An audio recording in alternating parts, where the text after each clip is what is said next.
Hi, I'm Michael Mandanas, and I'm a junior in the Department of Biological Engineering at MIT. Whether you're watching the news or surfing online, you've no doubt been constantly reminded about the common symptoms of the coronavirus: coughing, fever, fatigue, a lot of things that just sound like the flu. But then you hear about a symptom that's a little out of the ordinary: loss of taste and smell. What's that about? And even if that doesn't surprise you, there are actually a whole lot of weird or unusual symptoms of COVID 19 that can range from interesting to deadly. So I just want to go over some of these symptoms and try to provide an explanation as to how exactly the virus causes them.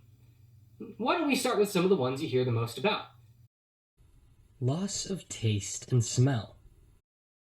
These are two symptoms that people use to differentiate between an ordinary flu and the coronavirus, and about 40% of COVID patients develop at least one of them. Other viruses have been known to remove the sense of smell, but those effects can take months to go away. With COVID 19, the sense of smell can recover in a couple of weeks. So, what exactly causes this, and how does it differ from other viruses? Well, we're not quite sure yet, but we do have some existing knowledge to draw from. In the other conditions that can eliminate smell, the virus is usually able to damage nerves related to smell called olfactory sensory neurons. These are the nerves that actually detect smells and transmit that information to the brain.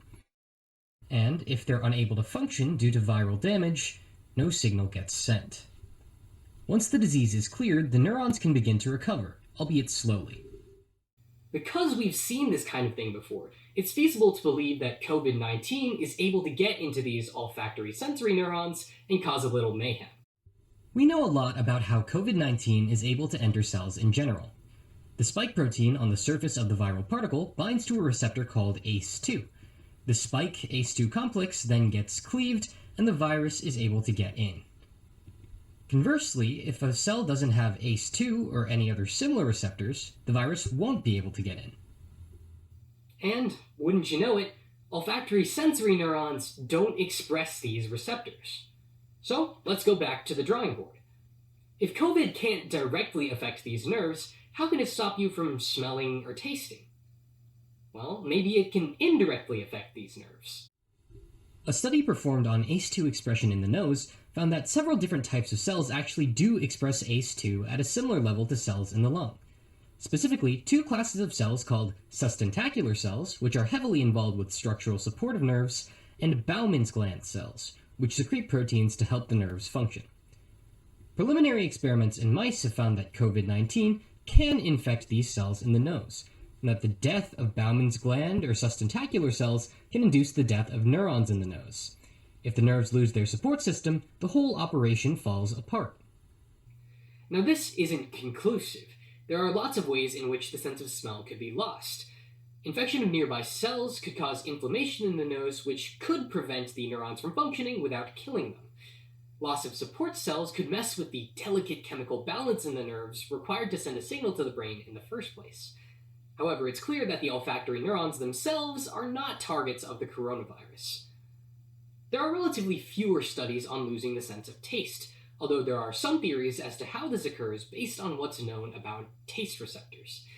Taste receptors are cells on the tongue which can detect chemicals and compounds in foods to determine what taste they have. These cells then send a signal to the nerves in the tongue, which is then propagated to the brain, leading to a sense of taste. Interestingly, these taste receptors can actually express ACE2, and it's well established that the ACE2 receptor is very important to the perception of taste. In the past, patients treated with drugs that stop the function of ACE2 have lost the ability to taste things. The exact mechanism for this is unknown, but it's thought that inhibiting ACE2 may stop other sodium channels in the taste receptors from working, preventing chemical signaling.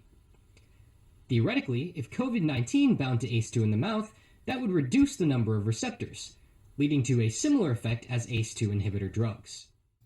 Another possibility is that COVID 19 binds to the sialic acid receptors in the mouth. If this happens, the amount of sialic acid in the saliva would decrease. Sialic acid basically serves to make sure that food doesn't break down until it hits the taste receptors.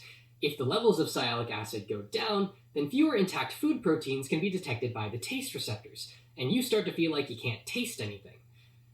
Now, this capability has been shown in another coronavirus called Middle East Respiratory Syndrome, or MERS, so it's possible that COVID-19 could do the same thing. However, the neurological effects of COVID-19 aren't limited to taste and smell.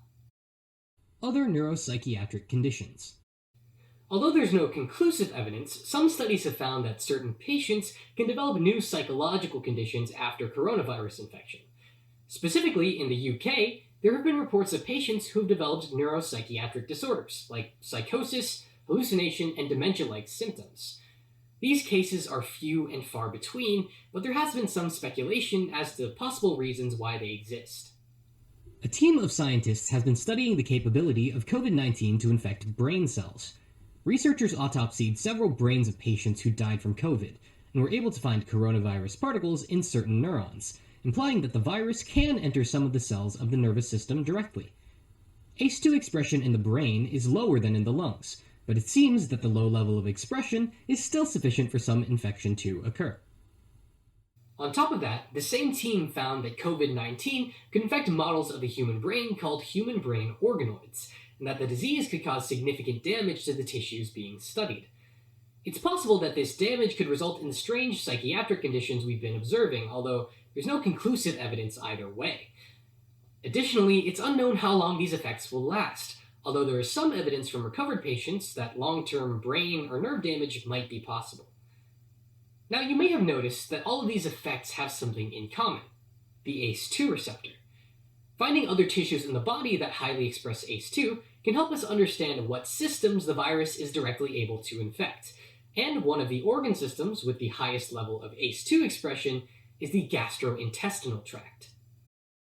Gastrointestinal effects. While a majority of COVID patients experience symptoms related to the respiratory system, a proportion of patients develop digestive symptoms in addition to respiratory symptoms, and some patients only develop digestive symptoms like nausea, vomiting, and diarrhea. Based on that, there's a good chance that the virus is able to infect cells in the gut, a hypothesis that's supported by the discovery of viral RNA in stool samples from many patients. Now, ACE2 is present in large quantities throughout the intestines, at levels even higher than those in the lungs. Because COVID-19 can be present in the saliva, by swallowing our saliva, we may be exposing our intestines to the virus, possibly leading to infection and damage. So let's talk a little bit about how the intestines work.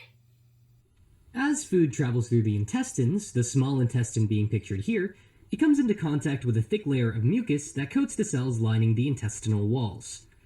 Any nutrients left over from digestion in the stomach can then be processed and absorbed by the intestine's epithelial cells, which are arranged into finger-like projections to maximize the surface area of absorption.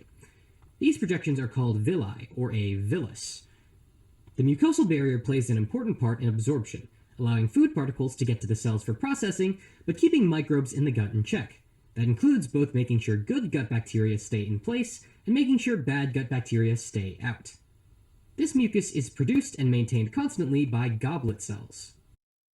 So what happens if COVID-19 can get into these intestinal cells due to their expression of ACE2?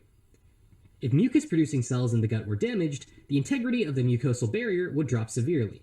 And if the epithelial cells lining the intestine were killed, their protective function would fail, allowing bacteria to infect the body on a large scale and reducing the body's ability to absorb nutrients. This could result in diarrhea, vomiting, and even malnourishment. Because these symptoms could arise without any respiratory symptoms, understanding that they may be related to COVID-19 may help improve diagnosis of unidentified infectees. So, if you have unexplained problems in your gut, getting tested might not be a bad idea.